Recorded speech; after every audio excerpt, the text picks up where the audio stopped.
Graças e paz a todos. Gostaria de começar essa reflexão do dia de hoje com uma pergunta.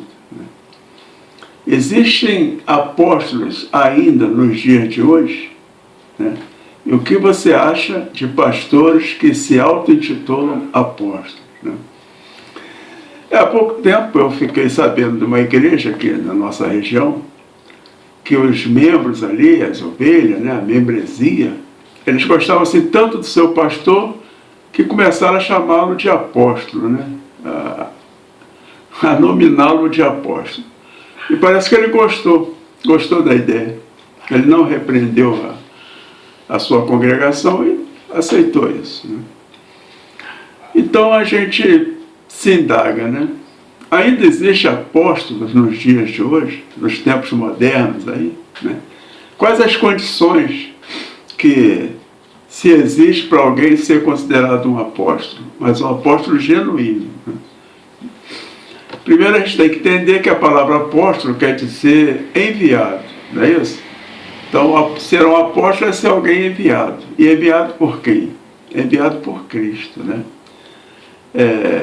E essa palavra, apóstolo, ela sempre foi usada para aqueles 12, que Jesus chamou, E mais um depois que foi escolhido ali para ficar no lugar de Judas, não é isso? E depois Paulo, que foi também escolhido diretamente pelo Senhor Jesus, não é isso? Então lá em Hebreus 3:1 já diz, pelo que santos irmãos, participantes da vocação celestial, considerai o apóstolo e sumo sacerdote da nossa confissão, Jesus, porque o próprio Jesus foi enviado pelo Pai. Então, além dessas pessoas que eu citei, que seriam os apóstolos genuínos, o próprio Jesus foi um apóstolo. Aqui em Hebreus já está dizendo, ele foi enviado pelo Pai, não é isso? Para fazer a obra dele aqui nessa terra, Então eu vou dar alguns exemplos, ou algumas condições para que você seja considerado um apóstolo genuíno. Em primeiro lugar, o apóstolo ele teria que ser testemunha do Senhor ressurreto. Quer dizer, ele deveria ter visto Jesus com seus próprios olhos depois que Jesus ressuscitou. Essa é a primeira condição da pessoa para ser um apóstolo genuíno, não é isso?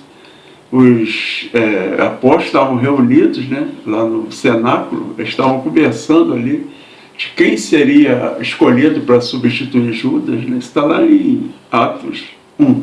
Então eles dizem, é necessário, pois, que dos homens que nos acompanham todo o tempo, que o Senhor Jesus andou entre nós, começando no batismo de João, até o dia em que dentre vós foi levado às alturas. Um destes se torne testemunha conosco da sua ressurreição. Não é isso? Então esse escolhido, ele tinha que ter andado com eles durante todo aquele tempo. Embora não fosse um dos 12, ele estava junto ali. Tinham outros ali que acompanhavam. Então essa era a condição para se tornar um apóstolo. Paulo, quando foi escolhido, ele foi escolhido pelo próprio Senhor Jesus.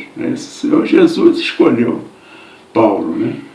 Então o próprio Paulo diz lá em 1 Coríntios 9, não sou porventura livre, não sou apóstolo, não vi a Jesus, nosso Senhor.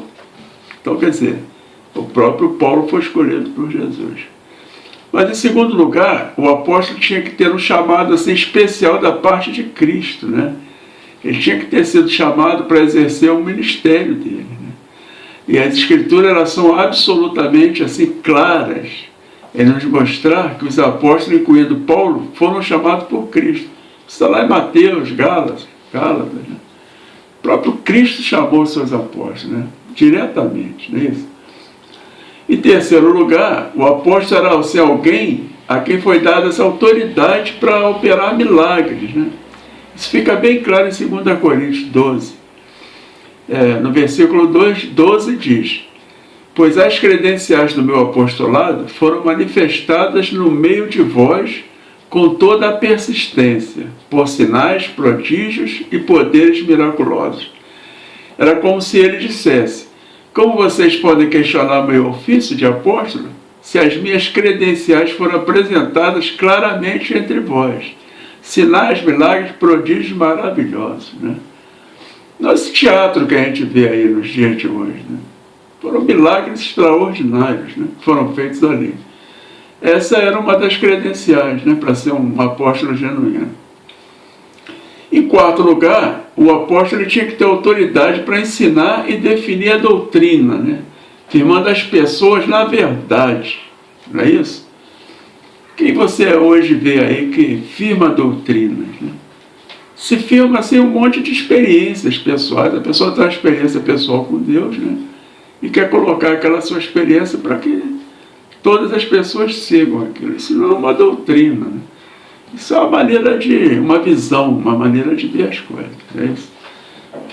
Firmamento de doutrina só os apóstolos, né? Em quinto lugar, os apóstolos tinham assim, autoridade para estabelecer a ordem nas igrejas, né? Nomeavam os presbíteros, decidiam questões disciplinares e questões doutrinárias e falavam com a autoridade do próprio Jesus, né? Eles tinham autoridade para falar do próprio Jesus, por quê? Eles andaram com Jesus, eles ouviram Jesus, eles conviveram ali com Jesus, né? Então isso dava autoridade a eles, não é isso? Então, quer dizer, diante dessas 5 questões, né, esses apóstolos aí da modernidade, eles podem, sim, de fato, reivindicar o título de apóstolo de Cristo? Não tem.